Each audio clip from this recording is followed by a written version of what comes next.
vamos a escuchar la ponencia del magíster Diego Naranjo. Muchas gracias por venir y le dejamos con los micrófonos.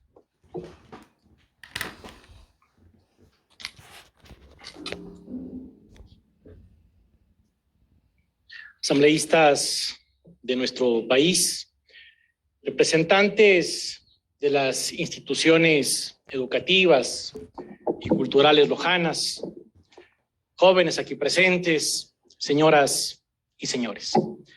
En primer lugar, asambleísta Medina, quiero solicitarle que por medio de secretaría se me pueda recibir un resumen de algunas aportaciones que nacen desde la Casa de la Cultura, con la necesidad de promover algunas reformas a la Ley Orgánica de Cultura.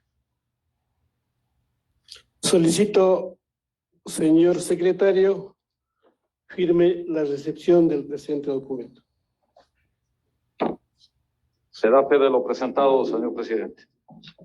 Bien, quiero iniciar mis palabras reconociendo la convocatoria a un intercambio y a un diálogo como estos. Nuestro fundador, el maestro Benjamín Carrión, decía que el diálogo es la más elevada de todas las artes. E incluso en una de sus obras, en la presentación de los creadores de la Nueva América, él indica que entre el griterío confuso es necesario poner oído atento a las voces que no siempre son escuchadas, a la voz alentadora que nos llama a la defensa, a la voz orientadora que señala los caminos, a la voz valiente que denuncia nuestras lepras, a la voz profética que formula el ideal. Y qué bueno que a través de los representantes de las instituciones que trabajan en educación y cultura se puede escuchar esa voz para impulsar transformaciones de esencia a la realidad educativa y cultural de nuestro país. Cuando hablamos de cultura, no necesariamente hablamos de una actividad decorativa. No hablamos de un cuadro, de una pintura en el centro de una sala. No hablamos únicamente de escuchar una canción en un concierto o en un momento de esparcimiento. Hablamos de las manifestaciones propias del espíritu.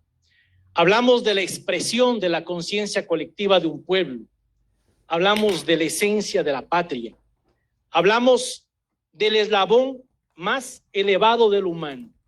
Es decir, en el proceso de evolución cósmica, cuando nos atrevemos a hablar de cultura, estamos haciendo referencia al tránsito de la bestia al hombre.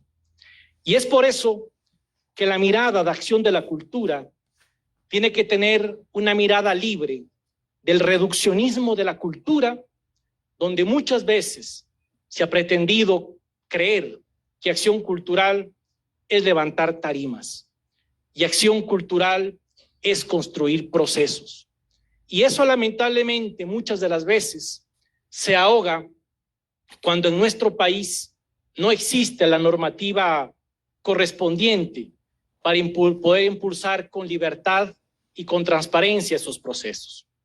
Es por ello que nuestro aporte, de forma resumida, se sintetiza en 5 aspectos. Primero, la defensa de la autonomía de la Casa de la Cultura. Casa de la Cultura sin autonomía no puede existir. La autonomía es la garantía para la libertad de creación y de pensamiento en el sector cultural. El maestro Benjamín Carrión, cuando crea la casa, hace más de 70 años, no la crea como una decisión arbitraria, lo decía él mismo. Lo crea como una necesidad de reencontrar al país y de rectificar los itinerarios de la patria a través de la acción cultural. Y consideramos que la acción cultural, donde se mide la interpretación, la cosmovisión de los seres humanos, no puede estar jamás limitada a ningún poder político. Consideramos que hace mucho tiempo y fundamentalmente con la aprobación de la Ley de Cultura, el 31 de diciembre del año 2016, la autonomía institucional de nuestra casa se redujo y hoy lo que tenemos es una autonomía de caricatura. Por eso promovemos que se pueda reformar los artículos 26 en los numerales F, literal Q, que consideramos que generan acciones que entorpecen la autonomía institucional. Pero puntualmente nos preocupa el artículo 151, que habla de la naturaleza jurídica de la casa.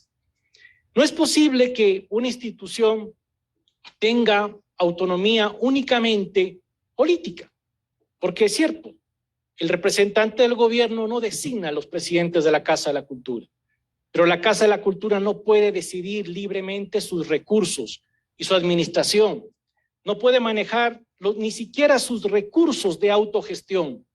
Eso nos cuesta siquiera más de un año poder recuperar los recursos de autogestión e incluso hasta 2 años los recursos que se pueden generar producto de donaciones de organismos internacionales.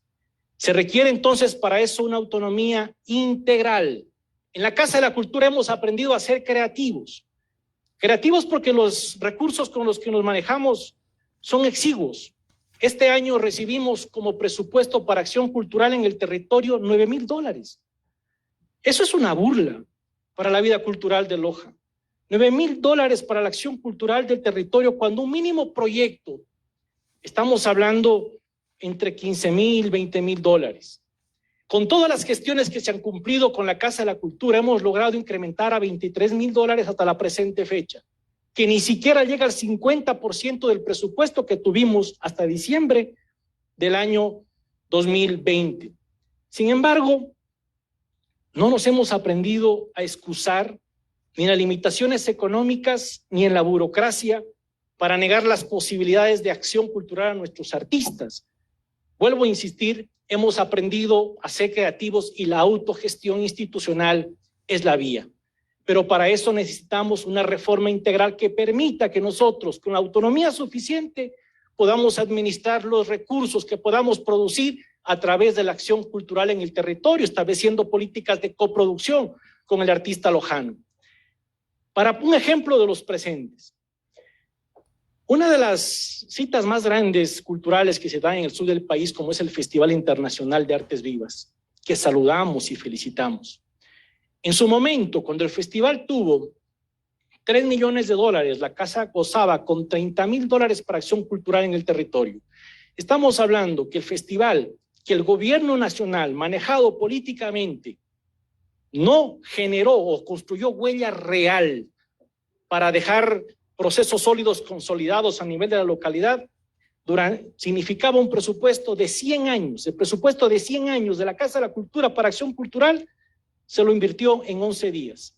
O si hablamos del presupuesto general de la Casa de la Cultura, el presupuesto general de la Casa de la Cultura para 10 años. Creemos entonces que debemos repensar los procesos culturales y también incluso pensar en una reforma a la ley de institucionalización del Festival Internacional de Artes Vivas, que lamentablemente está asfixiada por el centralismo y no permite que los actores locales tengan participación. Es un festival para Loja, pero muchas de las veces sin artistas locales. Es un festival para Loja sin lojanos. Y en 6 años de ediciones no habrá ministro que me diga qué elenco de artes escénicas ha sido consolidado en Loja con esas inversiones durante 6 años. No existe. Y eso hay que replantearlo. Adicionalmente, hay un tema que nos preocupa muchísimo y que ha generado gran debate a nivel nacional, que es la conformación de la Asamblea Provincial de la Casa de la Cultura.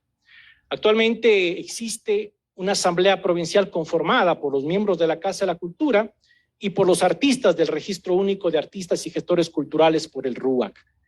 Lamentablemente se viene la manipulación política y una forma de intrometerse en la vida de nuestra casa.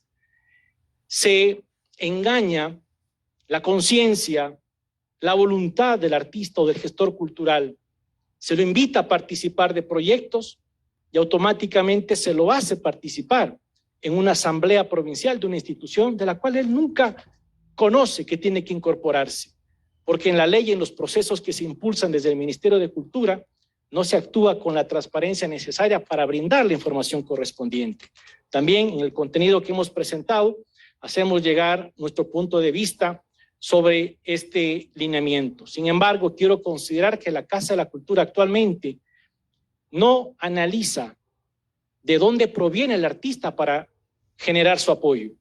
Durante los últimos años, el 36% de inversión ha sido destinado a los artistas independientes, el 32.4% a los miembros del RUAC y en un 31% a los miembros de la Casa de la Cultura.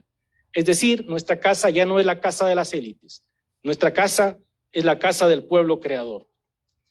Asimismo, como un tercer punto, tenemos algunos aportes en lo que tiene que ver al apoyo a la creación y al sector cultural.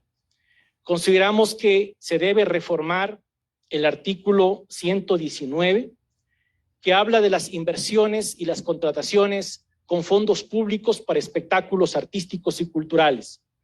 Consideramos que sí, está bien, que al menos el 50% sea artistas nacionales, pero que se priorice en esas inversiones la contratación de artistas locales. Es decir, que en sus territorios se considera a sus artistas que no tienen trabajo, que se les cerraron las galerías, la sala de exposición, los espectáculos públicos, para que ahí se promueva y se permita que ellos puedan difundir cada una de sus creaciones. Cuarto punto, la interculturalidad. No puede ser una letra muerta. Es por eso que en el artículo 165, e incluso es una reforma para nosotros, para la Casa de la Cultura, lo que estamos planteando es que los directores de los núcleos provinciales tengan que elaborar proyectos con contenido intercultural. Y finalmente, pienso que es necesario establecer una sana recomendación a nuestros asambleístas que nos visitan el día de hoy. Pienso que se debe impulsar y pensar en establecer una política de seguridad social adecuada que atienda al sector cultural. Artistas y gestores culturales que se encuentran en situación de desempleo, artistas que semanalmente, tal vez por una presentación artística, reciben $80, $150 y muchas veces repartirse en los integrantes de un trío, de una agrupación musical. Eso no es justo. Hay que ser más humanos con la situación del sector cultural. Y consideramos que el Ministerio de Cultura tiene la responsabilidad de impulsar el Sistema Nacional de Cultura, que hasta la fecha no lo ha concretado. Ojalá podamos pensar en una transitoria para que en el plazo de 180 días el Ministerio de Cultura pueda articular acciones a favor de este sistema que permitirá evitar la dispersión del sector cultural y dejar de caminar cada uno por separado, sino comenzar a articular esfuerzos y recursos para un mejor trabajo a favor del sector cultural. Finalmente, ¿por qué nuestra pasión por la cultura? Nosotros sabemos, y la historia lo ha demostrado, que los pueblos han podido levantarse de fracasos económicos, de fracasos políticos, incluso hasta de derrotas militares en los campos de batalla. Pero sabemos que ningún pueblo puede levantarse si tiene el quebranto de su identidad y de su cultura. Y a eso justamente, y a eso precisamente es lo que apuntamos, a poder consolidar una nueva casa, una casa intercultural, una casa diversa, una casa que ya no se estanque en los modelos del pasado, sino que mejore, como lo decía nuestro fundador, cada vez de mayor manera ese entendimiento con nuestro pueblo, con el pueblo creador. Quiero dejarles con una luz de un pensamiento martiano que siempre motiva y orienta la acción de la Casa de la Cultura, que nos dice que la madre del decoro, que la savia de la libertad, que el progreso de la república y el remedio de todos los males, sobre todos los demás, es la propagación de la cultura.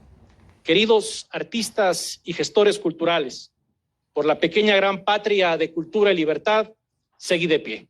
Muchas gracias.